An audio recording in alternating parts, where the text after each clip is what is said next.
Volume 3. Chapter 201, Hire, 2.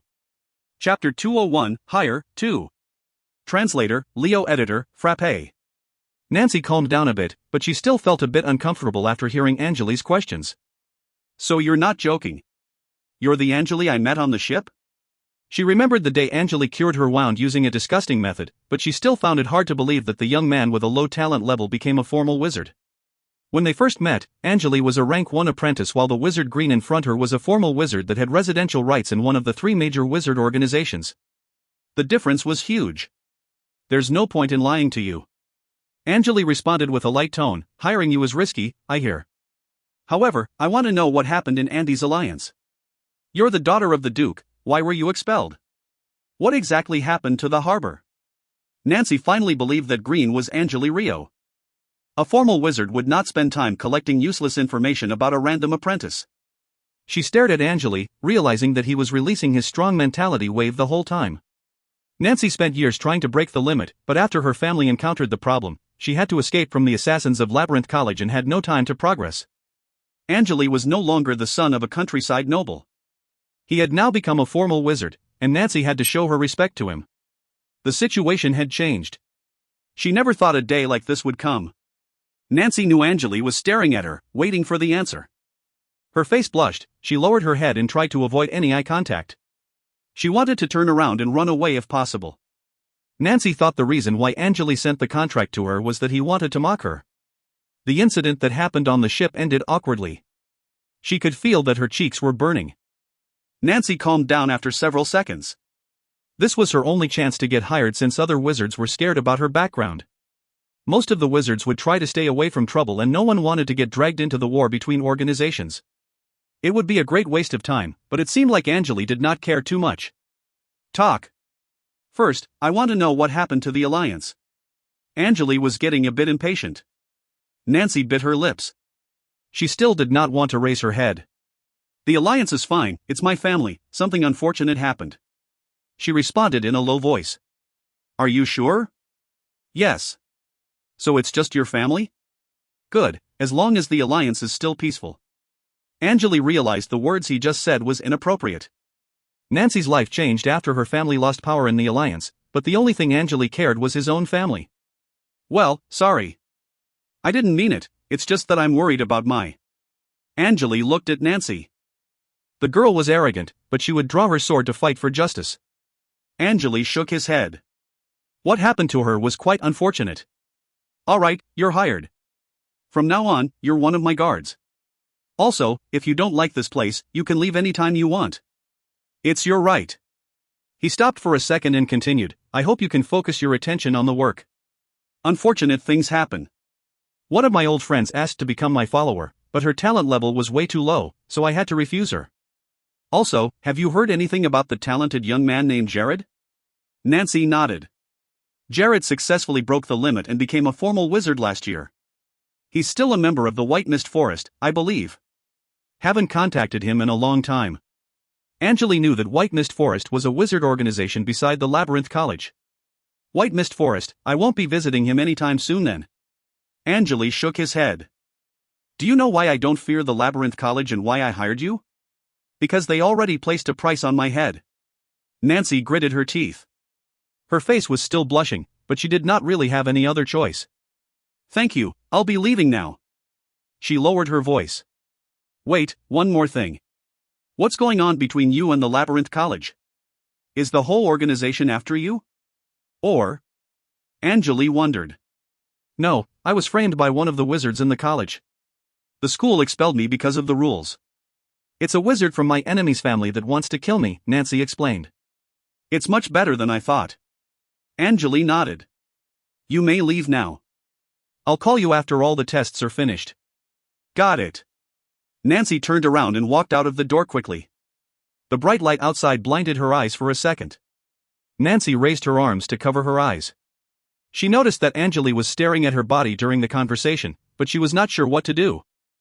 Angele was not hiding anything. He just stared at Nancy's legs and breast.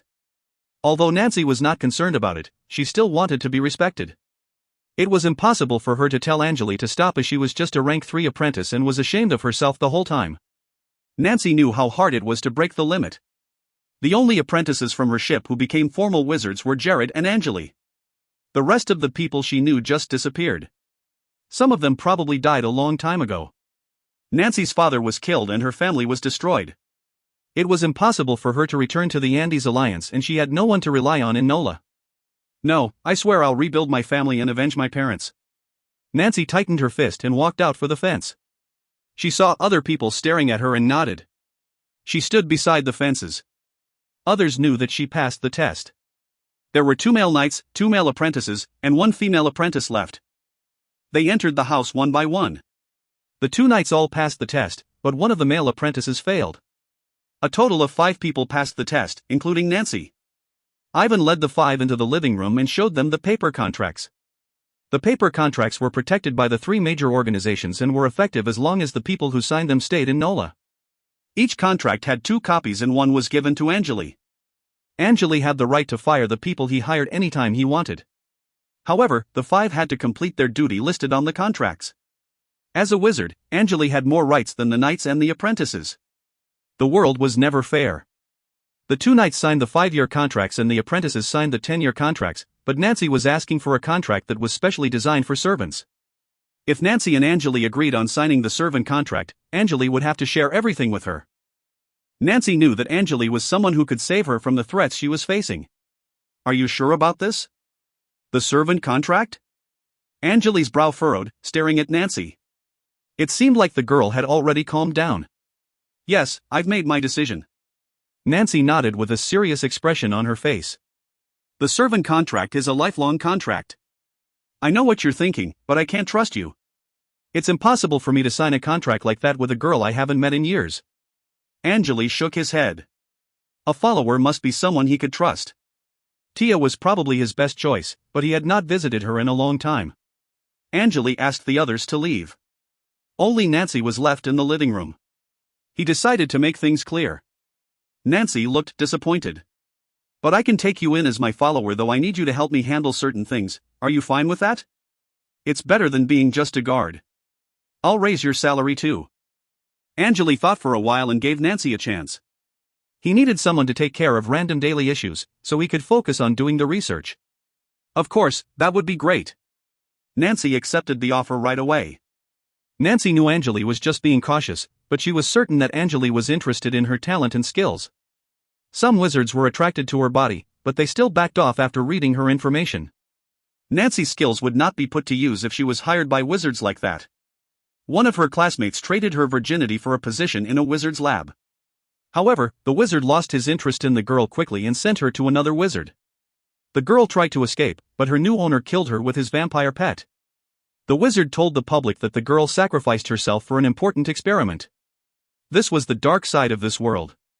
People without power had impossible odds in surviving the competition. Outside NOLA, no one would question why a formal wizard killed a knight or a weak apprentice.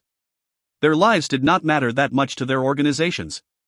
Only the gifted ones were important. In a world like this, rights were acquired by the strong and powerful. The wizard society was cruel. The best option for the weak ones was to stay out of sight or return to the mortal's world and find a normal job. What Nancy needed at the moment was to find a strong wizard to serve. Without the wizard organization, it was nearly impossible for her to leave NOLA, but living in NOLA without a job would be hard. Angele talked to her. They were from the same city, so Nancy felt a hint of warmth from him. Nancy was also a student of Professor Adolf, and Angele might treat him better just for that. Nancy decided to give everything Angele wanted from her, including her body. It was a tough decision to make, but she doubted if she could find someone better. Honestly, I don't trust you. I can take you in as my servant, but I need to leave a rune on your forehead. What do you say? Angele said calmly. The symbol of obedience? Not a problem. Nancy hesitated for a second and nodded her head. Good, you can tell others you belong to me now. He smiled and tapped Nancy's forehand with his finger. Chi. A twisted black snake rune appeared between Nancy's eyebrows. The symbol of obedience was usually placed on people's foreheads. The symbol represented that the servant belonged to a certain wizard. Nancy was now allowed to share part of Angele's rights. Angele placed a special rune that only dark wizards knew. It had some special functions that would help connect him with the servant. Most importantly, the rune could help him locate the location of the servant by using the obelisk. The rune could be placed on any living beings and the energy wave it released could be easily tracked. The rune had two limitations. First, it could not be applied with force. Second, the one who used the rune must have a higher mentality level than the one who accepted the rune. Angele did some simple modifications to the rune. He had found a certain method in Ramsoda's library. The energy waves the rune released could constantly send the sounds around Nancy to him. If Angele wanted, he could monitor the situation around Nancy anytime. Angele was a formal wizard and was also a dark wizard. He could not trust a girl like Nancy. The only and most important thing to him was power. If you find any errors, ads pop up, ads redirect, broken links, non-standard content, etc., please let us know. Report chapter so we can fix it as soon as possible. Chapter 202, The Formula, 1. Chapter 202, The Formula, 1. Translator, Leo Editor, Frappe. Angele asked Nancy to go to Ivan for the servant contract. He then closed the door and walked upstairs. It was dark in the house. His footsteps echoed in the living room. Angele walked to the study on the second floor and pushed the door open carefully. Inside the room, the crystal lamp was still glowing under the piece of black cloth. The dim light penetrated the cloth and slightly brightened up Angele's sight. He closed the door, walked to the table and sat down slowly. On the surface of the wooden table, there was a notebook with the knowledge system of enchantment recorded on it. Angele removed the black cloth, grabbed the feather pen from the side, and was about to finish the work. Suddenly, a blue light dot flashed on his right middle finger and some smoke slowly rose from the nail. Green, I found the formula you needed. It's in my family's treasure room. The formula is protected by a special technique. The information will disappear in half an hour if copied down to a piece of paper. Isabel's voice was transferred into Angele's ears. So, what do you want me to do? Angele was not surprised. Isabel was from a strong family and it was within his expectation that they had the rare formula in storage. There'll be a dinner party the day after tomorrow. I'll send you the invitation. Isabel sounded calm. You must leave the area protected by my family's defensive magic circle within 20 minutes after reading the formula. Not a problem. The blue smoke vanished into the air. Angele rubbed his nails slowly and a smile appeared on his face. He pulled the drawer open. It was full of translucent crystal boxes, and inside each of the boxes were different types of material powder. Angele made the powder not so long ago, as he was preparing to concoct the tree killer potion. 2 days later, the sun was setting. In front of the house by the lake, an enormous white-necked eagle carefully landed by the fences. The eagle's wings were more than 6 meters long, the feathers around its neck were white, and the rest of its body was black. A young man wearing a brown leather suit with a leather helmet jumped off the back of the eagle. The man turned his head around and looked at the other side of the lake. A team of dwarves was working on the construction site. He could even hear the noise here. They are building the guarding posts for me. The young man became surprised at the voice that came from behind. A man with brown hair appeared from nowhere and stood right in front of him. The man had a pair of golden eyes. The shape of his pupils was identical to a cat's and almost looked like they were glowing. Ah, Wizard Green, I'm sent here by Master Isabel. The young man bowed to Angele and responded politely, please get on the white-neck eagle's back. It'll take you directly to the dinner party. Is that so? Angele glared at the eagle. The 2-meter-tall eagle looked scared. Its wings trembled and backed off. Strong noise kept coming out of its beak. Angele chuckled. It seems like the eagle doesn't want me on his back. Master, your mentality wave is making the eagle panic. The young man walked to the eagle and took out a small pill from his pouch. The eagle calmed down after swallowing the pill. It's good now, Master. Angele nodded and rubbed the eagle's hard feathers. He then applied some force to his feet and jumped right onto the eagle's back. It was surprisingly comfortable to sit on the creature's back. The feathers were warm and smooth. Angele sniffed the air. There was a strange flower fragrance coming from the eagle. The young man stood by the side and bowed to Angele again. The eagle raised its wings. It felt like gravity disappeared for a second and Angele saw the land moving away from him. The objects around were also becoming miniature. Chilling wind rushed into his ears and the collar of his clothes. Angele turned his head to the side, glancing down. The size of the house, the lake, and the construction site was shrinking in his sight. The working dwarves looked at him for a second and lowered their heads. The only thing he could hear was the noise made by the wings and the wind. Angele held some of the eagle's feathers tight to stabilize his body. Also, he lowered his upper body to reduce the resistance from the wind. The trading tower, the forest, and the gray paths were quickly moving away Angele's sight. The eagle was flying forward quickly. Several apprentices raised their heads and stared at it. From Angele's view, they looked like tiny sesame seeds. Angele took a deep breath and looked to the right. He could see a white obelisk partially covered in the fog. Brown houses were built around the obelisk. Angele could see flying mounts landing and departing. Between the obelisk and Angele, it was a sea of dark green trees. Pedestrians and carriages were slowly moving on the gray twisted paths. Angele turned his head to the left side. It was the endless black city road, which looked like a long black string lying on the edge of the trees. It was getting darker and darker. After about 20 minutes, Angele saw a group of white buildings from the back of the eagle. The eagle leaned forward and started flying down. There were 2 other white-neck eagles landing. An empty square was built in the center of the buildings with white slates on its surface. There were already more than 10 eagles waiting on the square. The people who just got off the eagles were having some light conversations as they walked to the largest building ahead. Most of them were wearing white robes. Their genders varied, but they all looked young. Angele knew those people were well educated just by watching how they behaved. Angele's eagle slowly landed on the square. A servant wearing a gray robe quickly walked to him. "Master, the party will start in half an hour. You can wait at the family hall in front." The servant was a young girl with a clean face. The mentality waves she was releasing indicated that she was a rank 1 apprentice. "Sure."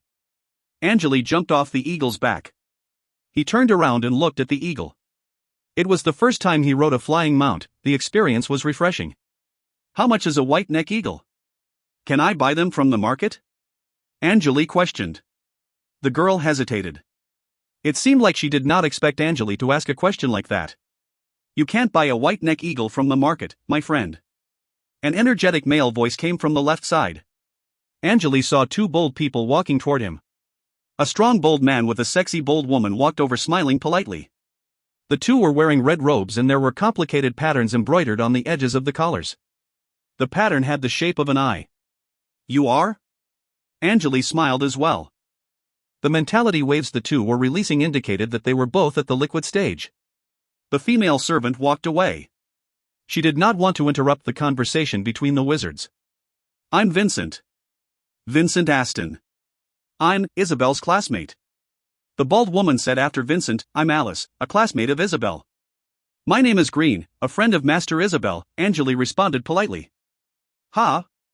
Friend?" The bold man looked surprised. "You're that iceberg's friend?" "Come on, let's go to the palace first," Alice interrupted. The 3 walked slowly on the white slates together, heading to the white palace ahead of them. Many wizards greeted the 2 bold wizards on the way. It seemed like they knew many people here, but several wizards were keeping a distance from the 2. Angele saw a hint of fear from their eyes. "Wizard Green, let me be honest with you. I didn't believe that Master Isabel invited an outsider to the party." "Well, excuse my ignorance, I'm not looking down on you. I think you know how important Isabel is to their family. All the elders are supporters of the inheritor system." Vincent lowered his voice. "Inheritor system? Oh, right, sorry. I forgot you came to NOLA not so long ago." Vincent rubbed his forehead. "Let me explain this to you. The place is ruled by 2 different types of wizards and each of the groups control 3 signal obelisks. In the 6 ring area, there are signal obelisks, 3 cities, and 1 wizard school. The supporters of Inheritor System want to stop outsiders from entering their territory to keep the purity of their bloodlines. The 6 ring area has one of the best resource points in NOLA and our members are selected from the elite wizards." Angele nodded. "So it's similar to the mortals' noble systems. They only marry the members of the families to keep their bloodlines pure." "You're correct." Vincent shrugged. "We're not that bad actually. The White-Tooth Castle and the Snakebird Cliff are much more serious on that. The Snakebird Cliff makes sure that their bloodlines are not shared with the outsiders and White-Tooth Castle is trying to recreate ancient bloodlines. The merged bloodlines will make people mad, their members make me sick." "So, the family controlling the 6 ring area has the similar plan?" Angele wondered. "Yeah." Vincent wanted to say something else, but he suddenly stood straight and bowed. Alice stopped smiling and bowed as well. Angele raised his head. He saw 2 women in white robes walking in the middle of the road chatting. The 2 women looked young. On the collars of their clothes, there were 2 nail-sized silver rings. "Hey, bow to them." Vincent pulled Angele's sleeves. Angele nodded and bowed to the 2 women right away. Vincent grabbed his hand and pulled him to the right side of the road. "If you find any errors, ads pop up, ads redirect, broken links, non-standard content, etc. please let us know. Report chapter so we can fix it as soon as possible." Chapter 203, The Formula, 2. Chapter 203, The Formula, 2. Translator, Leo Editor, Frappe. Angele eyed the women again without being noticed. The one on the left had a long black hair trailing over her shoulders. The woman had a blank expression on the face. Her skin was clean and smooth. Strangely, the woman had no eyebrows. Angele saw a hint of coldness from her long slim eyes. The woman on the right had a balanced body. Her red hair looked like burning flame, but she had no ears or nose. Angele noticed that there were many scars on her head, and those scars made her face terrifying. Nothing caught Angele's attention, and he decided to lower his head. However, the woman with no eyebrows suddenly stared at Angele in his eyes. Angele felt intense pain hit his skull. It felt like ice water went into his eyes, and his eyeballs numbed. He lowered his head quickly and rubbed his eyes several times. "Ha, don't ever try to glare at Master Flan again." Vincent chuckled. She acquired the Frostwinter 300 years ago and served in the war between Northland Alliance and the Underground races for 20 years. "My bad." Angele collected some plant energy particles to cure his eyes and creased his eyebrows. Vincent shook his head and stopped talking. It was not the first time he had seen something like this. The 3 kept walking forward. Angele's sight slowly recovered. Flan used a high-level technique to damage the nerves around his eyes, and his force shield was penetrated by her strong mentality wave. The woman had no body temperature. Even her mentality wave was freezing. "Who exactly is this Master Flan?" Angele asked after feeling much better. Master Flan and Master Kalina are 2 of the 7 two-ring wizards in 6-ring high tower. "I'm not sure if you're familiar with the ancient ranking system, but the 2 already reached rank 2 a long time ago," Alice responded before Vincent could open his mouth. "Master Flan is Isabel's family leader, and Master Kalina was sent here by the headquarters that's located somewhere in the Gem Sea. This area you see here is just a division." Angele nodded but did not say anything. He was surprised by what he was just told. There were 7 rank 2 wizards in 6-ring high tower, yet this area was not their headquarters. It was also the first time Angele met rank 2 wizards. He could barely feel the mentality waves the 2 were releasing. It almost felt like he was looking at 2 average wizards. Angele was not sure if something happened to their mentality after reaching rank 2. The people passing by all bowed to the 2-ring wizards, but the 2 did not pay any attention to others and were just chatting using the energy particles. Angele took a deep breath and decided not to glance at them anymore. He had not yet understood how his eye nerves were damaged. The chip did not warn him ahead and no spell was cast. The only possibility was that Flan's mentality was way higher than his. He stopped thinking and walked in the crowd with Vincent and Alice. They entered the gate of the White Palace together. The walls and floors in the palace had no engravings. Everything was made from white jade. A large sapphire was embedded on the top of the gate. Several female apprentices stood on both sides of the hallway greeting the guests on the way. Inside it was a spacious hall. There was a 3-level fountain built in the middle, and at the top, there was a white jade mermaid statue. The mermaid was half naked, lying down with a leaning water jug in hands. The clean spring water was constantly coming down from the jug. There was a long rectangular table on the side. It was covered with different dishes and wines. In the right corner, a group of musicians wearing black noble suits was playing instruments. Angele did not find any lamps in the hall. The gentle white light from the glowing roof brightened up the whole place. Vincent and Alice went to talk to their friends after leading Angele into the White Palace. Angele spent several minutes walking around the hall and found Isabel standing in a corner talking to 2 female wizards. He chuckled after seeing Isabel trying her best to smile. Isabel saw Angele walking toward her. She finished her conversation quickly and turned around. "Welcome to the party, Green." Isabel remained calm. "I hope you have a great time here today." "Thank you for the invitation." Angele smiled. Isabel nodded slightly and walked straight to the gate. Angele heard a voice being transferred into his ears from the communication rune. "Go to the backyard. Someone will show you the formula. Don't just copy it down on a paper. Use whatever special method you know to record it and leave the area within half an hour. The formula will disappear before that." Isabel's voice echoed in his ears. Understood, Angele responded through the rune. He had already acquired all the materials required in concocting the potion, and the only thing missing he needed to do was craft it. With the help of the tree killer potion, his mentality would increase to the same level as a liquid stage wizard. Angele walked out of the hall through the side door and headed to the backyard behind the White Palace. Several white robes stood in the garden having some random conversations. The only one Angele knew here was Isabel. This place felt like a different world for him. It would be impossible for him to meet the two rank 2 wizards if Isabel did not send him the invitation. A man with a silver circlet walked to Angele as he entered the garden. Master Green, the man questioned in a low voice. Yeah. Angele nodded. The man quickly took out a tiny black box.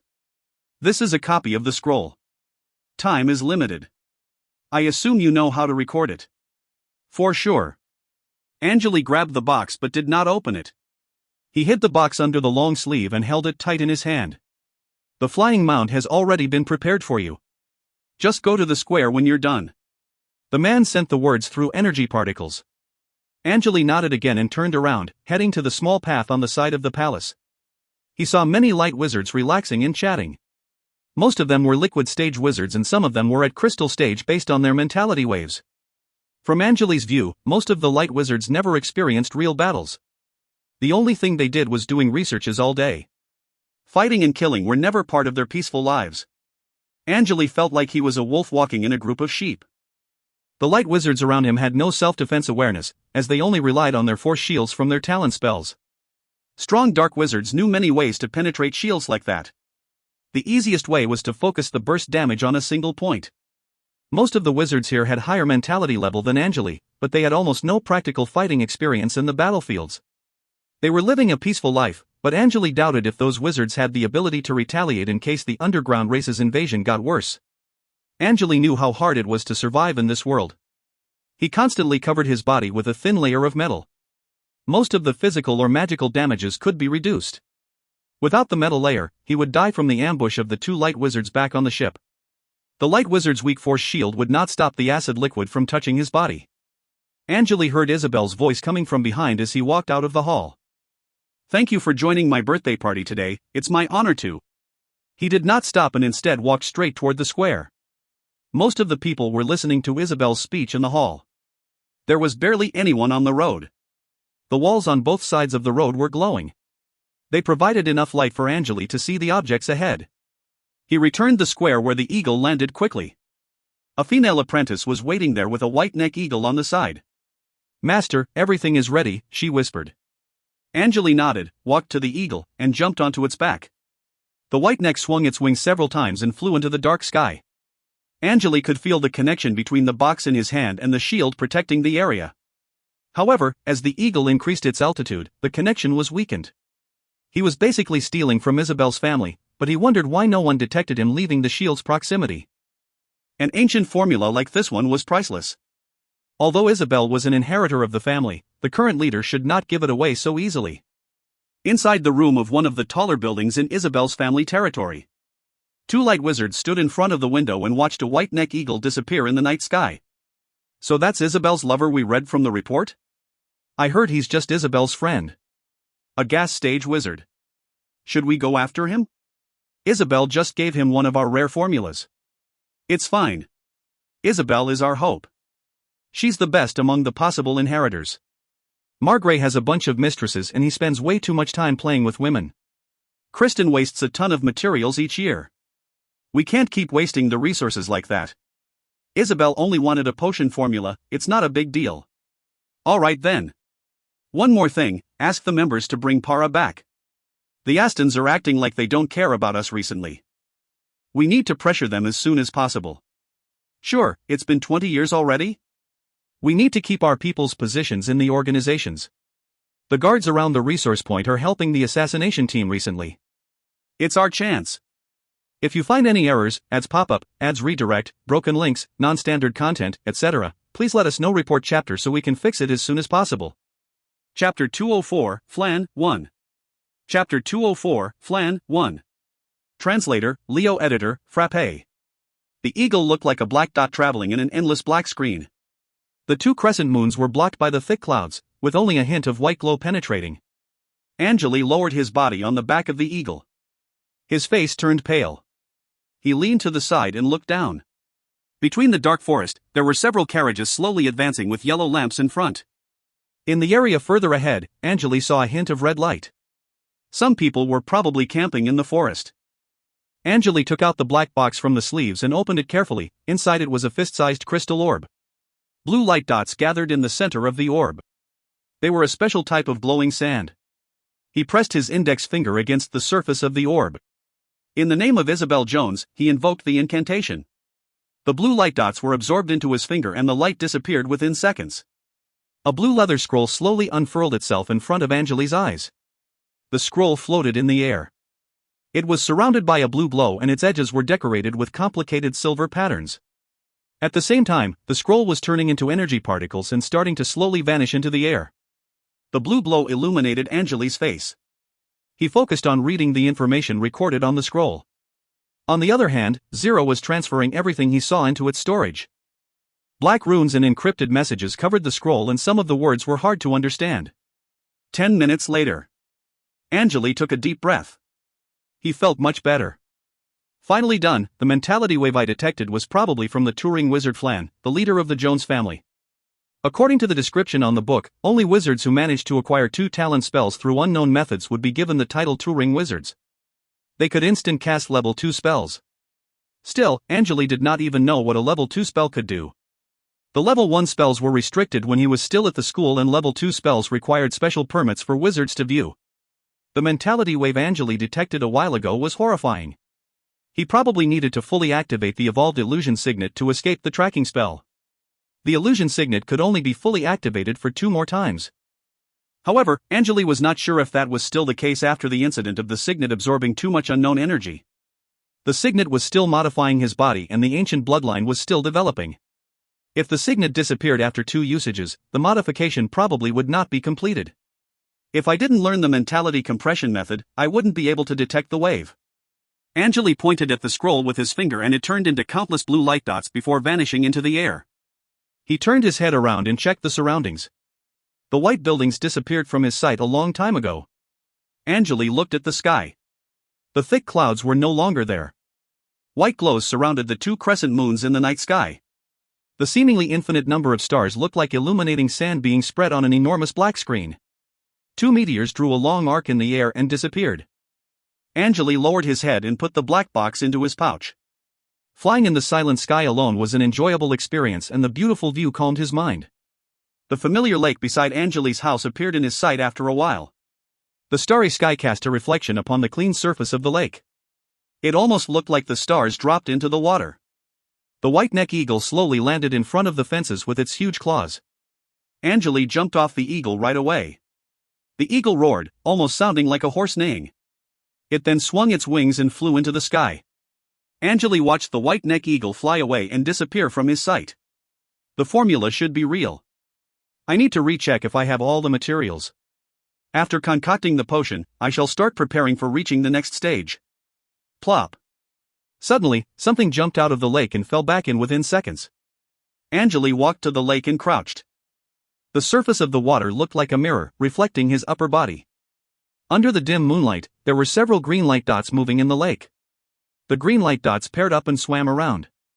Angele took a closer look and realized that it was a fish with a pair of glowing green eyes. Interesting. He was a bit surprised. Angele raised his left hand, dipping his fingers into the frigid cold lake. Without any movement, waves spread on the surface of the water.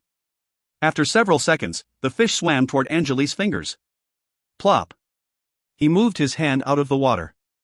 The fish with green eyes bit one of his fingers. Angele grabbed the fish and walked to the house. He walked past the fences and opened the door. He then entered one of the rooms on the 2nd floor. White glowing crystals were embedded into the walls, bringing enough light into the room. The room was divided into several areas. The area in front of him had black bottles, cases, and shelves on the floor. Several large tables were standing silently on the left side of the room. They were covered with lab equipment such as beakers, test tubes, burners, and glass bottles. On the right side, there was a tall white cabinet that looked like a refrigerator. Angele walked to the cabinet, opened the doors, and threw the fish into a small water tank. More than metal water tanks lined up in the cabinet and they were painted in black. He put most of the strange fishes he caught from the lake into those tanks. Angele carried out one of the black water tanks and closed the door. He put it down on the table, then he sat down and used a silver tweezers to pick up a strange creature with the shape of an earthworm. He threw the creature into a glass with yellow sticky liquid and heated it up.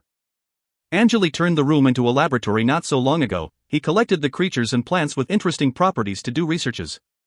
Also, the laboratory could be used to test the potions. Angele already asked Zero to decrypt the encrypted information when he was reading the scroll he acquired from the Jones family. Zero, is the decryption finished? Angele questioned. Decryption successful. Rare mid-level potion, demos as stinky water. What? I thought it was the tree killer potion, transmit the information into my brain. Angele closed his eyes. He could feel a massive information flow during the transmission of information into his brain. Potion that will increase your mentality. Side effects, unknown. Source, unknown. Main material, thorn of sizes, fur of sailor's sand seagull, and the flaming heart. The flaming heart. Angele was surprised, then looked disappointed after.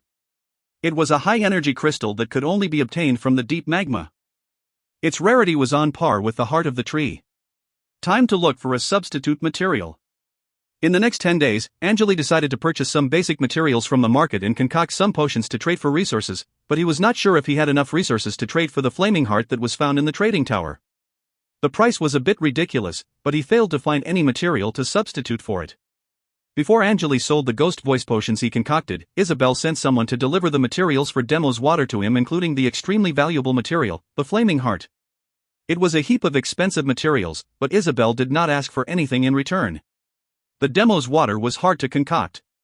Isabel had already done her best, and Angele had 10 chances to try. It was the first time that Angele would concoct this potion and he was unfamiliar with the materials, so he had to be cautious during the process. Isabel did not know that Angele's skill was higher than most average potion masters. Angele asked the person Isabel sent here to deliver the purified rhino blood back and returned to his laboratory. It took about 10 days for the dwarves to finish building the 4 guarding posts. There was a 5-meter-tall stone tower standing on each of the posts. The tower was gray and rooms were built for people to live inside. The apprentices and knights that passed the tests already arrived at the guarding posts, including Nancy. They finished correcting the contracts and organizing their private lives before moving into the stone towers. Nancy stayed with the other female apprentices. Ivan helped her complete the servant contract and she officially became Angele's first servant. A servant had higher pay than the guards. Angele was still looking for an assistant, but he had more important matters to deal with at present. He had asked the dwarves to build an underground laboratory and move all the equipment inside. Besides doing experiments, handling materials, and simulating the concoction process, the only thing he did was to make sure that the creatures he kept in the water tanks were still alive. It was not against the rules stated by the light wizards to do experiments on unintelligent creatures. Life was peaceful recently. The guards would take turns to patrol around the lake and the house. Nancy was in charge of purchasing materials, making dinners, and selling potions at the trading tower. Isabel would send materials and resources to Angele from time to time, and in return, Angele would deliver purified rhino blood back to her. Several months had passed without Angele noticing.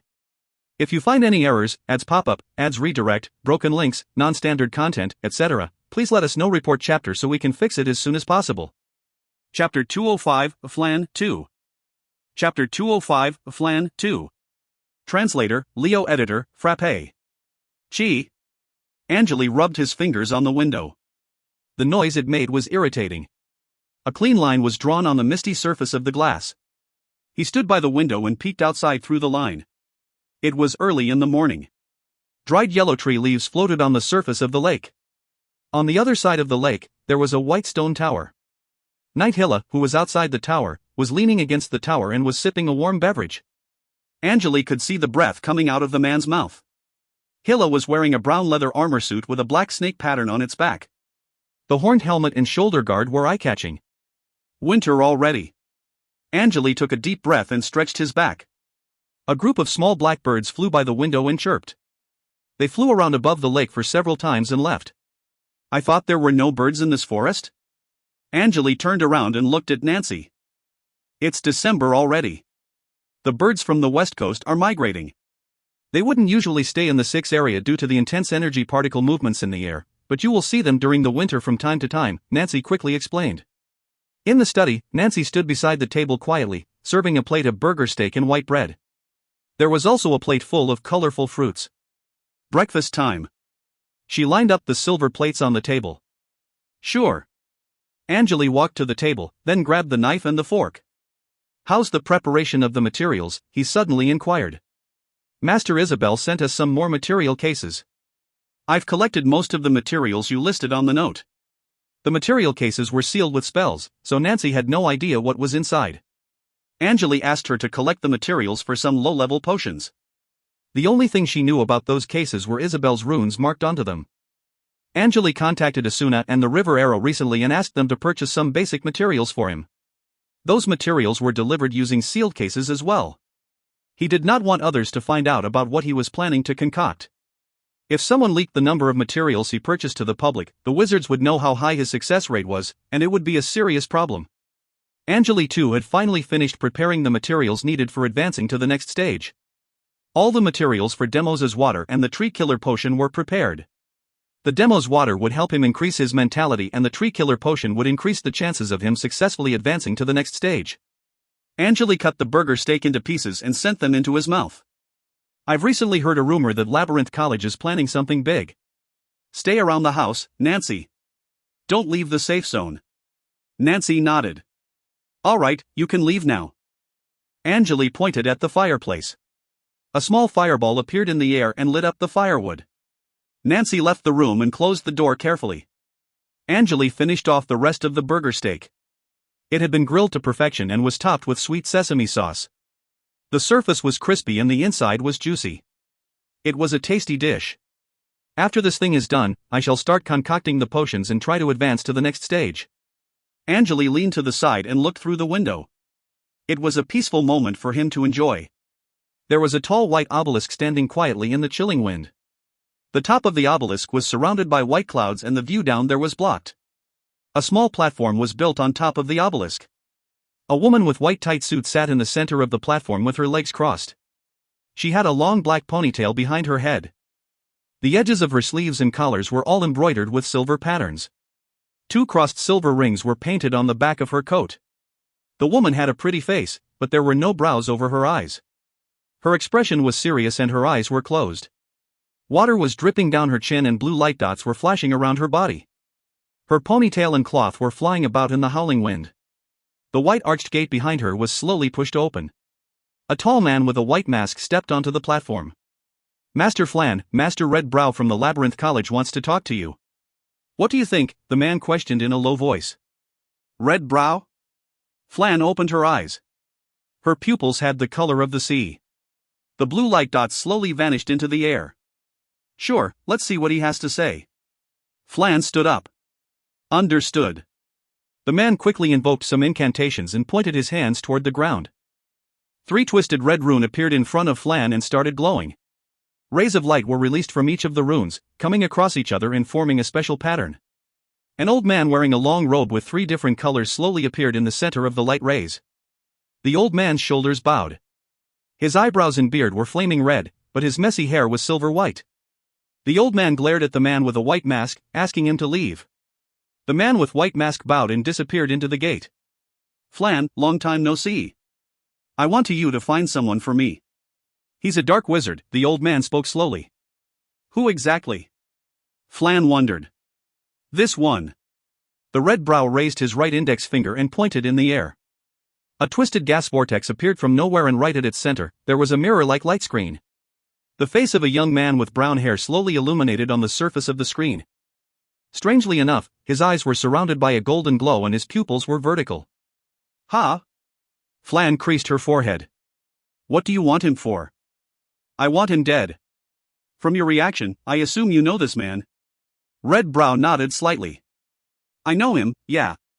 Flan nodded. Tell me what happened first.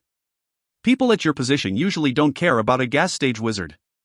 Also, by the way, I know you have people in the 6 ring area. I want them gone as soon as possible. Red Brow narrowed his eyes. What do you mean? I can't tell you the details, but the situation is getting worse. I'm sending more people to you right now. Summon them back then. Do you understand? Flan's voice was deep and powerful. It's Master Nari's decision. Red Brow was almost yelling. Nari? Do you really think I care about her? A cold smile appeared on Flan's face. Old man, just stay in your organization and enjoy your retirement. I already forgave you for what you did that year. If you try to provoke me again, I'll send you to hell. Red Brow was disappointed. Flan, that kid killed 2 of my followers and you're trying to protect him? He's my granddaughter's only friend and you want him dead? Isabel is all I have right now. You'll be dead in 3 days if you hurt this young man, Flan threatened him sternly. How dare you? Flan cut the communication screen before Red Brow could finish his words. In a tall black tower, far from the 6-ring area. Red Brow took off the tricolor robe and put on a long black robe. He was enraged. Fu * King Flan Jones. I wasted so much mentality to track that young bastard down. He cursed in a low voice, contact Vidya and his members and asked them to retreat. That crazy B * TCH really meant it. Yes, master, a female apprentice responded politely. There was no soul in her eyes, as though she was a puppet. She turned around and left the room. Red Brow wiped some dust off his black robe. She doesn't even care about what Master Nari thinks, goddamn. The trace of Light of Thor was lost, and I need to dig something out from this little bastard. My special units are still in 6-ring area. I shall wait for Master Nari's return and then communicate with Flan again. The old muttered, but it almost looked like he was speaking to someone else. Flan walked down the obelisk and entered a hidden stone room. Her special rune was blinking on the surface of the door. The rune had the shape of a huge black octopus. The octopus had 8 black tentacles coated with a purple glint. The stone door slowly closed as Flan entered the room. The room was dark and a lone white stone table stood quietly in the center. On the table was a silver mirror with complicated engravings on the edge. Flan walked to the table and tapped on the mirror carefully with her finger. Chi! The reflection of her face disappeared. Instead, a bedroom with blue walls showed up. The bedroom had luxury decorations.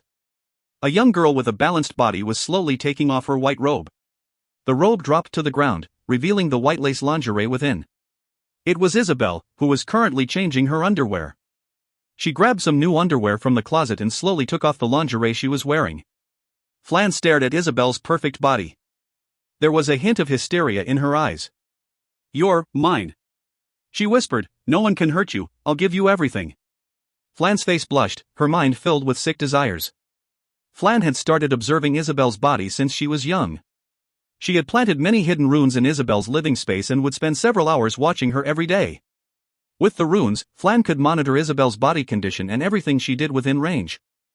Her heart rate, blood flow, the amount of hair she dropped on the floor, and the time she slept, Flan knew everything about her. Isabel knew that her grandmother was observing her daily life, but she never noticed those hidden runes. Isabel looked exactly like the young Flan, and Flan was enjoying the strange pleasure that came from monitoring her granddaughter's daily life. If you find any errors, ads pop up, ads redirect, broken links, non-standard content, etc., please let us know. Report chapter so we can fix it as soon as possible. Chapter 206, Preparation 1. Chapter 206, Preparation 1. Translator, Leo Editor, Frappe. Several hours later, Flan slightly tapped the surface of the silver mirror. The scene vanished into darkness and the mirror returned to its original state. Flan stood in front of the table. As she blinked her eyes, she started thinking. She then turned around and walked out of the stone room. Outside the stone room, a woman wearing a white mask was waiting quietly. She bowed as Flan stepped out of the door. Master Flan, Master Isabel sent out several cases of materials again. To the wizard named Green? Flan questioned. Yes. Potion materials? Yes. He's living a better life than the potion masters in the family. Whatever, a gas stage wizard, it's fine if she's having fun. Flan finished her word and walked down the spiral staircase. Where are the guards for the family resource point? Waiting for you down the obelisk. Time to show the elders what the Jones family is capable of. In the house beside the lake. Angele walked down the stairs and reached a small door below the staircase. The door was painted white. It had the same color as the wall, so it was hard for others to find. Angele tapped on the door. A red dot flashed on its surface and the door opened itself, revealing a bright underground tunnel. The tunnel led to a spacious basement. White glowing crystals lined up on both sides of the wall. They looked like small diamond-shaped lamps. Angele walked into the tunnel and pressed his hands against the door. Silver liquid slowly filled up the gaps around the door, resulting in the door almost looking like it became part of the staircase. After the door was sealed, Angele turned around and walked down the tunnel. There were 4 closed doors on each of the walls in the basement. Different signs were hanging over each of the doors: material, creature, potion, and spell. Angele walked into the material room and opened the door. A whole pile of black boxes was stored inside. There were also several wooden barrels with meat jerky, fruit wine, and special wheat. Angele walked to a white box on the left side and opened it carefully. Inside were 2 test tubes that contained blue and red liquid, protected by cotton pads. The red and blue liquid was glowing under the dim light. Angele grabbed the 2 test tubes in hand and left the material room. He then entered the potion room. Inside the potion room, there was a shell-shaped black metal table covered with crystal lab equipment. A head-sized glass container with black sticky liquid was being heated using a fat burner, and the liquid inside was bubbling. The bubbles were rising and exploding on the surface of the liquid. White smoke formed small vortexes after the bubbles exploded, and they looked like clean white roses. Angele stood in front of the crystal container and observed the reaction quietly. After several minutes, he took a deep breath and slowly removed the stopper, then quickly poured the liquid from the test tubes into the container. Boom! Intense dark smoke spurted out of the crystal container and formed a goat's head in the air. The goat head was more than half a meter tall and its spiral horns were eye-catching. Angele was satisfied with the result. Baphomet, the demon with a goat's head in a human's body, so the materials I collected are correct. Good thing I stored them well. The smoke floated in the air for about 10 minutes before disappearing. The black sticky liquid inside the crystal container turned into translucent clean liquid. It looked just the water from the lake. Angele calmed down and took out a black stone piece with a white rune engraved on its surface. He dropped the rune stone into the container. Angele stared at the container carefully and observed the reactions happening inside as he started invoking the incantation to activate the rune. The deep and loud incantation echoed in the room. The words were hard to understand, but his voice was calm and steady.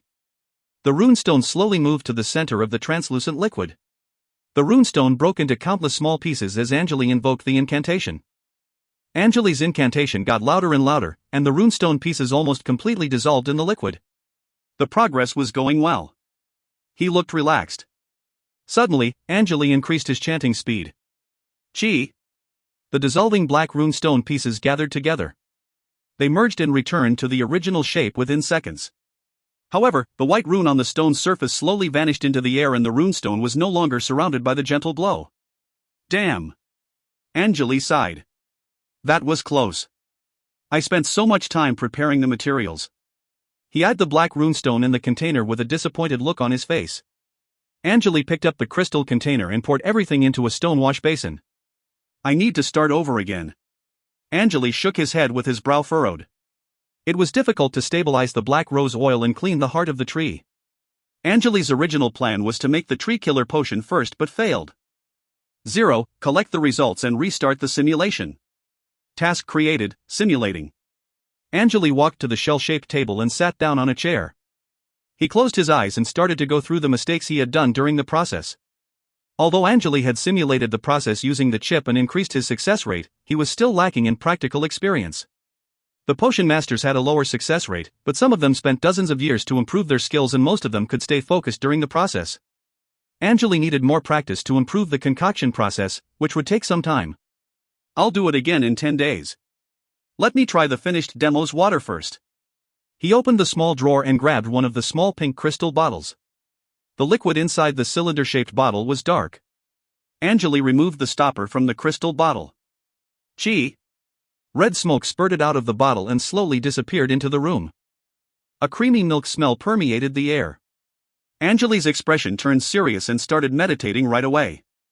Although concocting Demo's water had a low success rate, the number of rare materials Isabel sent to him was enough for Angele to try 4 times before successfully obtaining one high-quality potion. The hardest part of potion concocting was the mentality merging process. It required a high expertise in mentality manipulation. Otherwise, the reactions happening in the container would not happen. Usually, a potion master needed to try multiple times before finding the right methods for different potions. However, many materials would be wasted during the testing phase. This was the reason why it required a huge amount of resources to train a potion master. Angele skipped the testing phase by using the chip's simulation function. The best plan given by Zero after the simulations would increase his success rate greatly. However, many things could happen when concocting a mid-level potion, and he still needed to find the right amount of mentality to use by himself. After the plan was improved to perfection, Angele concocted about 20 bottles of Demos water. The correct way to use the potion was not to drink it but to let it evaporate. The effect of the potion was strong and 1/5 of the liquid would be gone in 2 hours. By inhaling the gas from the evaporated potion during meditation, Angele's mentality would increase at a much faster rate. It was the first time Angele tried to use the potion during the meditation. He had, after all, spent way too much time on preparing the materials for the tree killer potion. The gas had a creamy smell and was moving into Angele's ears and nose quickly. It almost looked like Angele's body was absorbing the mysterious red gas, and the scene looked quite strange. The red gas kept spurting out of the crystal bottle and revolving around his face. Angele slowly woke up from the meditation after a while. His face turned pale and he quickly sealed the bottle with the stopper. Zero, how long did I meditate? Meditation length, 2 hours 24 minutes and 31 seconds. Mentality increased by 0.1. Intense pain was hurting Angele's head. It seemed that the side effects from the Demos water were physical. The name of the potion is Stinky Demos' water. Where's the stink? Angele wondered. Suddenly, he covered his mouth with his hands, bent over to the side, and retched violently. A strange but awful stench rushed into his nose after he put the crystal bottle back into the drawer. The place now smelled like rotten eggs mixed with feces, but it made Angele's head regain clarity. The meditation made his sense of smell keener. It seemed like the stinky smell was the byproduct produced prior to the evaporation process. If you find any errors, ads pop up, ads redirect, broken links, non-standard content, etc., please let us know. Report chapter so we can fix it as soon as possible. Chapter 207, Preparation 2. Chapter 207, Preparation 2. Translator, Leo Editor, Frappe. The stench was becoming worse by the second. It was the first time that Angele experienced such an unpleasant smell after reincarnating into this world. About 10 minutes later, he raised his head and straightened his back. Well, it definitely caused some damage to my body. Zero displayed the hologram of his body in front his eyes. The hologram was rotating slowly and red glowing dots were moving inside his body, from the head to the lungs. The distance between each of the red dots was close. Unknown bacteria detected, please use antibiotics immediately. Zero warned. Angele knitted his eyebrows.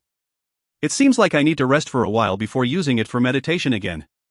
I need to increase my mentality to 40 in order to advance to the next stage, but it seems the process will take a while.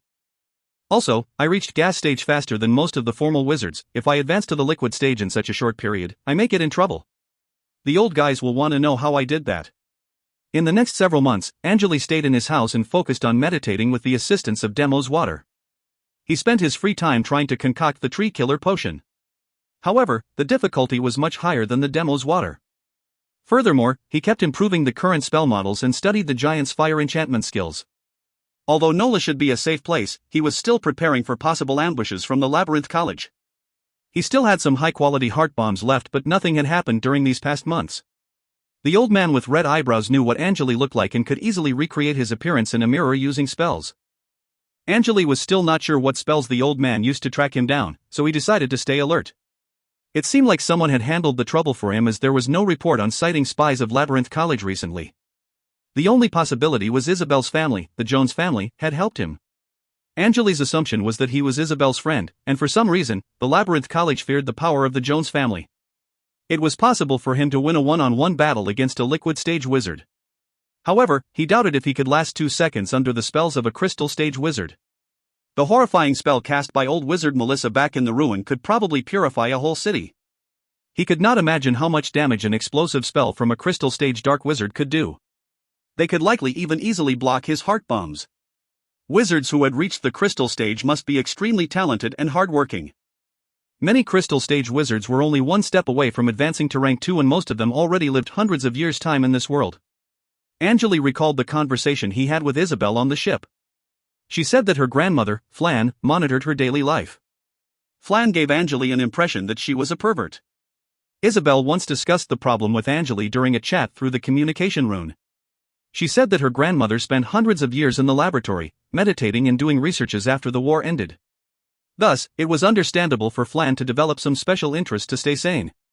However, Angele still thought that Flan's love to Isabel was over the line. He could probably escape the pursuit of a crystal stage, but he was certain that there was no way he could survive the attack from a rank 2 wizard. Angele stayed in his house, doing researches, concocting potions, and meditating. This situation lasted for years. Finally, Angele's mentality was increased to 40. Welcome, Wizard Wisp. Angele stood in the garden with a smile on his face, glaring at the tall slim outside the fence. The tall man was wearing a gray coat with a white cap on his head. He had a strange taste in fashion. It was high noon, the sunlight was burning. The man smiled, took off his cap, and slightly leaned forward. Green, it has been a while. Have you finished the ghost voice potion yet? I brought you the list of the materials you asked for here, the man spoke, and Nancy opened the gate for him. He stepped into the garden and followed Angele to the house. The garden looked much better than before after Nancy spent the time taking care of the plants. Tiny white flowers decorated the vibrant tall grasses. It's been done a long time ago. You can pick it up anytime you want. Did you bring me the sample I want? Angele pushed the door open and asked. Of course, the sample is right here. Wisp squeezed his white cap and turned it into a piece of white cloth, then put it into his pocket. Nancy was surprised by this magic he just did. The two sat on the sofa and Angele asked Nancy to prepare beverages for them. You're really in a hurry this time. I tried my best to get you the sample as soon as possible. Instead of communicating by words, Wisp sent the message using energy particles. Yeah. Angele slightly nodded. I used way too many resources in the recent years. I need the materials to make the catalyst and neutralizer. The experiment is at the critical stage, so I had to ask you for the sample. My apologies if it was too much trouble. Not a problem at all. Wisp waved his hands. I trust you. You never failed any of our trade. It's an honor working with you. He stopped for a second and continued, Hey, do you know the rumor going around at the trading towers? Huh? What's that? Angele wondered. Your master Isabel's lover, huh? What a background you got there. Wisp chuckled. If anything goes south, I can go talk to the Jones family. Come on. Well, whatever. Angele shook his head. We've completed so many trades with no issue. You know the truth, right? Of course, if the Jones family knows about your potion concocting skills, no one will ever question your ability. Wisp nodded. Angele showed a wry smile on his face. Enough of that. Alright, show me your list. You still have other works to do, right? Nope. You're an important client and I'm now in charge of taking care of your requests. Tell me what you need and I'll prepare it for you as soon as I can. Wisp stared at Angele. Is that so? It was not a surprise at all. Angele stayed calm. Wisp stopped talking. He took out a fist-sized crystal orb from the pocket and threw it in the air. Bright white leaf from the Vima city, also called the crystal leaf. You can check its quality, Idot. The orb rotated several times in the air and released rays of light to the surface of the table in front of the two. The colorful picture of an item illuminated on the smooth wooden surface. In the center of the white light, there was a piece of white leaf with rough edges lying there quietly. It had the texture of white jade and it had the size of an index finger. That was the crystal leaf Wisp mentioned. Angele had already met the requirement for his advancement and he had successfully concocted the tree killer potion. Everything was ready, but he was still concerned about one more thing. The success rate of advancing to the liquid stage. Based on the calculation done by Zero, his success rate was around 50% and that was the reason why Angele hesitated. Angele spent a long time trying to concoct the potions that could possibly increase his success rate. He purchased various types of materials from Wisp and made countless potions. However, it was difficult to find the right ones. The organization behind Wisp was strong. It seemed like they could find any rare materials Angele needed. Although Angele was still trading with people from the trading tower, none of them had the same quality as the materials Wisp provided. Angele did his research and found out that the crystal leaf was a material that could possibly increase his success rate. The leaf had many variants the last time he acquired a piece of red jade leaf and the report from Zero suggested that the leaf was worth a try. With the help of the chip, Angele had a general idea of how high his success rate was and the possible ways to increase it. He collected much information recently, resulting in Zero's database getting larger and larger. More data helped Zero do more accurate analyses. It was like carrying a whole library of books around. So, what do you say? Wisp grabbed the teacup and took a sip. If the color is accurate, I'll take it. Angele nodded. Let's check the schedule then. I'll send someone to deliver it to you. Honestly, I think you should upgrade your defensive system here. You don't even have a force field detection spell activated and you're storing all the rare materials here.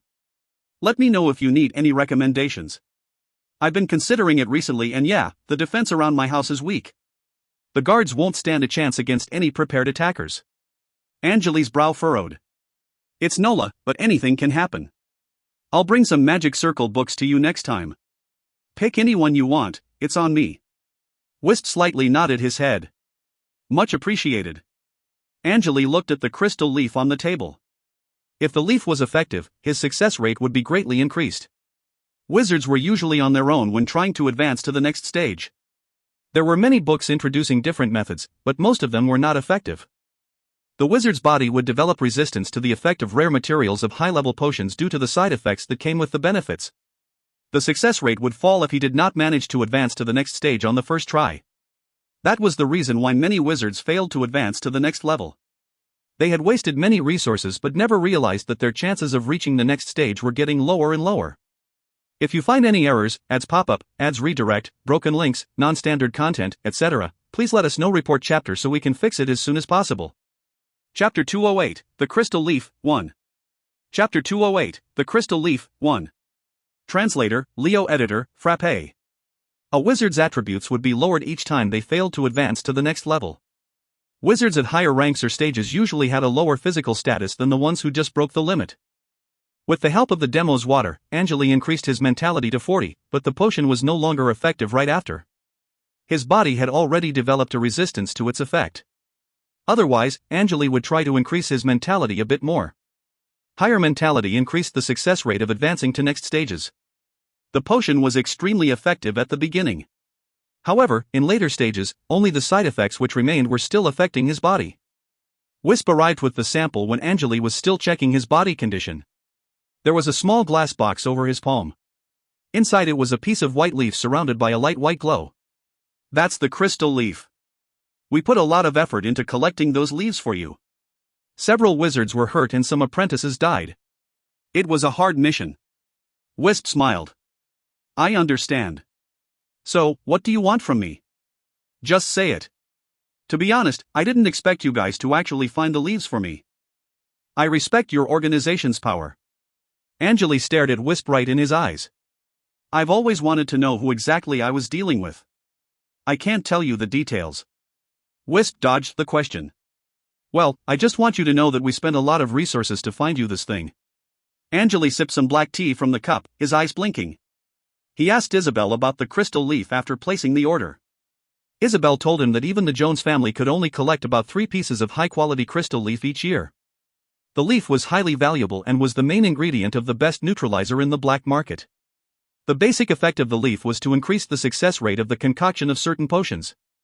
Only a small amount was required for each test, and it was the dream material to all potion masters. In Jones family's material storage room, there were 2 pieces of top-quality crystal leaf that had been acquired about 100 years ago. Wisp brought the physical sample to Angele's house and it was one of the leaves his organization acquired. The rest would be delivered when the trade is settled. Angele had a blank expression on his face, but he was surprised by the power of Wisp's organization. The Jones family was powerful, but it seemed like Wisp's organization was even more powerful. A third of the hidden resource points in the whole 6-ring area belonged to the Jones family. Their family members were spying most of the important resources points in military bases. Some of them had connections with the Dark Wizards organizations. Flan Jones wore a black robe during the war against the underground race. She wanted a position in the 6-ring area after the war ended, so she changed to a light wizard. Members that had pure bloodlines were rare in most wizard families, and untalented kids would be sent other areas. They could not handle the amount of energy radiation in Nola and the only way to keep them alive was to send them to normal families. There were about 100 family members in Jones's territory, about 50 of them were wizards with pure bloodlines and the rest were all apprentices. The family recruited apprentices from outside Nola to do daily works for them. No one complained as they were treated much better in Nola than at their own family territories. Only a small number of wizards reached the liquid and the crystal stage. The school built by the 6-ring high tower had a huge number of apprentices, but only several of them would become formal wizards each year. Although the number didn't sound bad, they needed to complete dangerous lab experiments and join countless exploration missions for rare materials. Also, wizards fought with each other all the time, and a war might break out any time since the underground races were invading the land again. Most of the newly advanced wizards would die in fights or experiments within 50 years after graduation. Many wizards had disappeared after joining the resource collection team. White or dark, joining a strong organization was a wise decision to all wizards. Major organizations would be willing to take in talented wizards. Wisp's organization did everything they could to acquire crystal leaves for Angele, and the organization's background was stronger than Joan's family. The only issue was Wisp never told Angele about the details. I hope you can consider our offer. Wisp sipped some tea from the cup. The potion masters in our organization tested your potions and the result is surprising. He stopped for a second, glanced around and realized that no one else was in the living room. With a flicker of his finger, a red spot of light appeared in the air and turned into a translucent bell-shaped barrier that sealed the two inside. Angele stayed calm. This barrier was for the assurance of privacy in their conversation from any possible eavesdroppers. He knew what Wisp was trying to say. He had been selling potions to the organization for a while, and most of the materials he needed could only be traded with high-quality potions. With the help of Zero, although Angele never mastered the proper technique of potion concoction, he could still produce potions with much a higher quality than average potion masters. Wisp's expression turned serious as the red barrier surrounded them. You're the most gifted potion master in the history of NOLA. Huh? Angele was surprised. That's what they told you? Not only that, they think if you can put more time into potion concoction, your success rate and skills can be improved further. You're possibly the only potion master in West Coast that has the ability to concoct high-level potions. The only thing you need is knowledge. Wisp stared at Angele with a complicated expression. I was sent to you for the first trade we made. I already knew you were talented the first time I saw the potion you handed over to me. He put his hand on the glass box. You see this crystal leaf here? My organization has a great offer for you. Angele hesitated for a second and said slowly, You mean, you want me to join your organization? That's our plan. However, it seems like you don't want the public to know about your potion concoction skills. Master Isabel of the Jones family probably knows a bit about it, but you didn't tell her everything, right? So? He stopped for a second. We know you're passionate about potion concocting, but we're not forcing you to make the decision. You can take your time and do research on the situation of the potion masters in NOLA. If you decide to join us, we can support you with rare materials like this crystal leaf. You'll be the core of the potions department and you can discuss the art of potion concoction with the high-rank potion masters in my organization. Wisp emphasized on the word high-rank potion master. Angele knew that Wisp was trying to tell him that there were several strong potion masters in his organization. The scale of Wisp's organization exceeded Angele's expectations, but he still had no idea about the organization's background. I'll need some time, he responded with a calm tone. For sure. Wisp nodded. Take your time to talk to other potion masters in NOLA and you'll know their situation, but only a few of them is backed up by an organization that can provide them with rare materials like the crystal leaf. I understand, but I don't even know the name of your organization. I can't tell you yet, but if you decide to join us, I can tell you right away. Wisp stood up. Alright, I need to go, and again, take your time. He took out a small black paper ball from his pouch and threw it toward Angele. The paper ball unfolded itself and turned into a black leather paper. Rows of white words covered the entire paper and its special ink was glowing. Angele grabbed the paper and started reading. Root of Moni, 10 servings. Black sparrow tailflower, 2.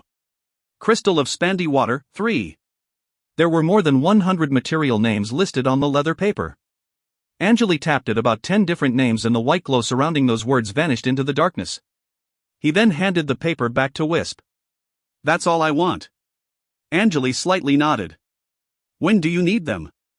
Wisp wondered. Deliver it the day after tomorrow. It'll be better if you can bring everything to me in one go, Angele responded. No problem at all. Wisp nodded. I'll be leaving now. Sure. Also, don't forget the defensive magic circles. Angele pursed his lips into a smile. I won't, don't worry. Wisp slightly swung his hand. A white cap appeared from nowhere and he put it on his head. Nancy, my guest is leaving. Angele clapped. Coming. Nancy opened the door for Wisp from outside and bowed slightly. She was wearing a sleeveless tight black leather coat and tight white pants, giving off the impression that she was showing off her balanced body. Nancy knew that Angele's sight would fall upon her chest from time to time. She was hoping that one day, Angele would become infatuated with her. If you find any errors, ads pop up, ads redirect, broken links, non-standard content, etc., please let us know. Report chapter so we can fix it as soon as possible. Chapter 209, The Crystal Leaf, 2. Chapter 209, The Crystal Leaf, 2. Translator, Leo Editor, Frappe. Angele was busy in his endeavor of advancing to the next stage. He had no time in developing a relationship with Nancy. She had taken care of Angele's daily needs in the recent years, and Angele would give her suggestions on breaking the limit from time to time. Besides paying her salary, Angele also shared some knowledge of spell models to Nancy for free. Basic spell models were nothing to Angele already, as he could easily explain the tricks on how to master level 0 spells to Nancy. Angele had already learned of Nancy attempting to break the limit twice. At the first attempt, she nearly succeeded, but mishap occurred at the last step, while the second attempt was a mess. Nancy had never been fully prepared for the challenge. Angele was different, as he knew his own success rate. Meanwhile, Nancy had to test her own luck. Water of ASU was important for the process, but wizard apprentices would develop resistance to its effects after several usages and their success rate would greatly plunge. Moreover, drinking 2 servings of water of ASU was an extremely risky action. Angele had the help of a nightmare potion and the energy stored in the chip. Otherwise, it was highly likely that he would fail in breaking the limit. Angele was uncertain if a nightmare potion would still be effective for Nancy's limit breaking, considering how she had already failed in doing so twice. If anything went wrong during the process, she would lose her life. Nancy did not have a chip like Angele to store excess energy. Even at present, wizards still continued to debate on the issue of the best method for wizard apprentices to break the limit. The main effect of water of ASU was to help the wizard apprentice burn their potential and reach their limit within a short period of time. If the wizard apprentice failed to break the limit during that time, their body would be permanently damaged. Angele doubted if there was still any potential left for Nancy to burn. Nancy returned to the living room after Wisp left. Angele was still seated on the sofa thinking about the offer Wisp mentioned. He saw Nancy walking up to him and pointed at the chair on the opposite side. "Take a seat. I need to talk to you," he ordered. "Sure." Nancy knew she had made the right choice after seeing the number of rare materials Angele was purchasing. She once witnessed Angele handing a 2-meter-tall piranha flower and knew Angele's potion concocting skills were on a different level. Piranha flowers were hard to collect and could easily be sold for more than 10,000 regular magic stones in the market. The taller the piranha flower was, the higher its value would be. Most wizards would use it to make some mid to high-level potions and would not sell it just for magic stones. Many rare materials like the piranha flower were constantly being delivered to Angele. Nancy decided to stay with Angele as long as she could. She walked to the chair and sat down quietly. "What's your future plan?" Angele questioned calmly. "Are you still trying to break the limit? You already failed twice." "Yeah, I reached rank 3 and my life expectancy is longer than mortals. I still have a lot of time left." Clearly, Nancy still wanted to become a formal wizard. "Let me explain something to you." Angele was trying to explain the situation to her. "Your potential is burning off. The more potential you burn during the last step, the higher your chance of succeeding will be. Your potential is determined by your talent level. Although your talent level is high, you should still consider giving up. You don't have much potential left. Even if you succeed on the 3rd try, it'll take a long time for your body to recover from the damage." Angele was trying to help Nancy. Nancy turned pale as soon as Angele finished his words. "You mean, it's impossible for me to become a formal wizard? That's the reality. You're a rank 3 wizard apprentice and you can live longer than a mortal for sure, that's why you still look young. Then again, you don't have much potential left if you decide to try to break the limit again. The only thing to serve as the fuel will be your life energy. You'll die if there's not enough life energy to be burnt." The reality was cruel, but Angele had to tell Nancy the truth. Nancy lowered her head and bit her lips forcefully, no longer talking. Angele could understand that the truth might be too hard for her to handle. "What's my chance? Can you just tell me?" Angele, with knitted eyebrows, shook his head. "I'm sorry, Nancy. It's low, very low. To be honest, I have never heard of a wizard apprentice who succeeded on the 3rd attempt after failing twice. It would be a miracle if you succeed." Angele decided to give Nancy the advice because he had spent some time collecting information on her situation. Her family was not completely destroyed. It was just losing its power in the city. However, they were left there to lure Nancy back. On the other side of the Gem Sea, wizards were unknown to the general public, and people had no idea what exactly she was to Nancy's family. Personages of royal blood knew how strong a wizard was. It was nearly impossible for them to hurt a wizard with physical skills. If Nancy somehow became a wizard and tried to avenge her family, her enemy would have to beg a wizard for protection. If Nancy failed to break the limit and lose her life, the rest of her family would be killed right away, and by that time, her family would longer exist. She needed to stay alive and find someone strong to have a child with. Nancy remained silent for a while before speaking again. "I beg you." "Sorry, it's impossible. I'll stay here for a long period. I may return to the other side of the sea 10 or 20 years later, but it's not now." Angele shook his head. "I don't really care about those assassins from the Labyrinth College. They're my enemy too. I gave you this advice because we were once on the same ship." Nancy opened her mouth and spoke with a shaky voice. "What do you want from me? My body? Sure, that's the only thing I have. Please, help me." "No, you seem to be misunderstanding me. You were once on the same ship as I had been, so I'm trying to give you my sincere advice. Yes, your body is indeed enticing, but that is not the main reason. You need to think twice before making your decision. If you stay alive, the rest of your family will be fine. Your enemy already knows you're my servant. I apologize, I need to rethink my choices." Nancy lowered her head. "It's fine. Go have some rest." Angele nodded. Nancy stood up, shaking her head, and left the living room. Angele saw the tears in her eyes. She was crestfallen after he had refused to assist her. Angele sipped from the teacup again, which was already cold. Angele had mixed feelings about Nancy. She was indeed an enchanting girl and he liked her, but Angele wondered if his feelings stemmed out of sympathy. There were many wizard apprentices who had failed to break the limit at the West Coast, and some of them tried to sign slave contracts with strong wizards, but most of them would return to their hometown and try to find something else to do. The failed wizard apprentices who chose to stay in NOLA were hoping for miracles. Nancy was strong and stubborn. There were only two choices left for her. The first one was to try to break the limit again. If she failed, her whole family would be destroyed. The second one was to sign the slave contract with Angele and become his property. In exchange, she would ask Angele to avenge her family. However, strong wizards had a much longer life expectancy than a rank 3 wizard apprentice. Nancy did not have that much time to wait for Angele to complete his task. Unless Angele could reach the next stage much faster than she expected. Angele stood up after Nancy left. He carefully picked up the box from the table. Inside the glass box was a piece of a translucent crystal leaf. Angele took it out slowly. The leaf lay atop Angele's palm. It felt soft and warm, and its twisted veins were barely visible. It almost felt like the leaf could break at any moment. The white glow illuminated on Angele's face. A minty fragrance rushed into his nose that was quite refreshing. 0. Scan the leaf. Tell me if it will increase my success rate of advancing to the next stage, he ordered.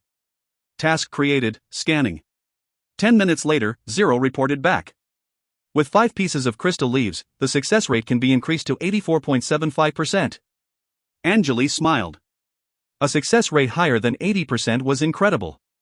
He was certain that those leaves would help him reach the next level, and the effect of the leaves would exceed his expectations. Sadly, Angele's method would only work for himself. He was the son of a tree elf, and the ancient blood from the great harpy was still affecting his body. He doubted if the other wizards could survive the strong side effects of all the demos water he used. When knowledge recorded on books was not helpful enough, wizards must find their own paths to their future. If you find any errors, ads pop up, ads redirect, broken links, non-standard content, etc., please let us know. Report chapter so we can fix it as soon as possible. Chapter 210, Defensive Setup, 1. Chapter 210, Defensive Setup, 1. Translator, Leo Editor, Frappe. The crystal leaf quietly lay atop Angele's palm. With his other hand, he pointed at the door and controlled the wind particles to push it close. He then turned around and walked to the staircase. The hidden door's gap was filled up by silver metal after Angele stepped into the tunnel. He entered the potions room after walking down the stone stairs.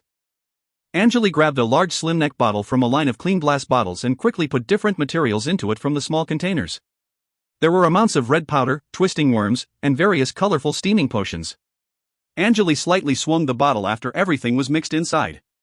The random potions and materials quickly turned into dark green liquid. There was a strange meat barrier on the surface of the liquid pumping slowly like a heart.